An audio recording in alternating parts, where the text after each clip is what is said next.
Good morning, mates. Nickaway, south side of Bob Hall Pier. Old current bun's not even up yet.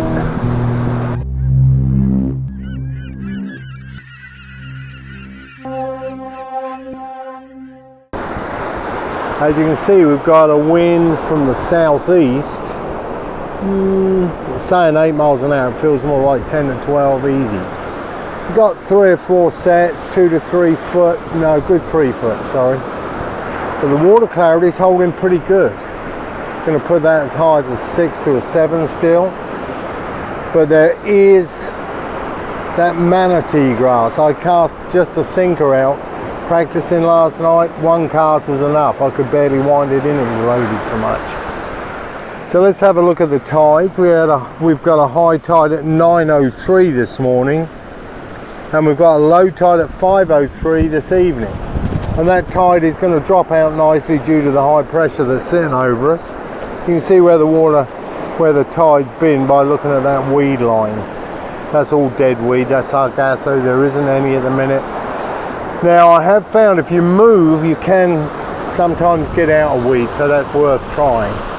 Anyhow, today we've got a gentleman coming in with a bit of luck, coming into the shop, who fished this island back in the 50s, so that should be interesting. That's 70 years ago. He was up between the 50s and 60s. He was out here fishing, so I'm looking forward to interviewing him to see what it was like. I should imagine back then it was absolutely awesome.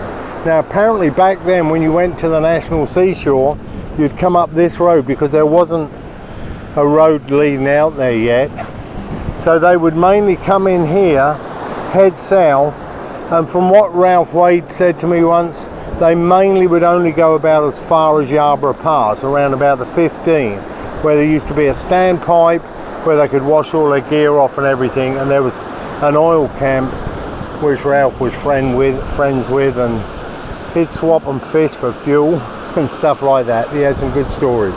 So I'll show you this chart showing clearly the high pressure wind over us, which can force that tide out. And on another point, I was on my bike ride this morning, I was coming up Gypsy, and I found something a fisherman has lost. Now, if you know of anyone who lost anything on Gypsy this morning, all I got to do is describe it. It is good and it is valuable, and if they describe it and they get it right, they can come pick it up at the shop. Anyhow, you all have a great day. This is Nickaway from Breakaway. I'll catch you later, mate. Stay safe.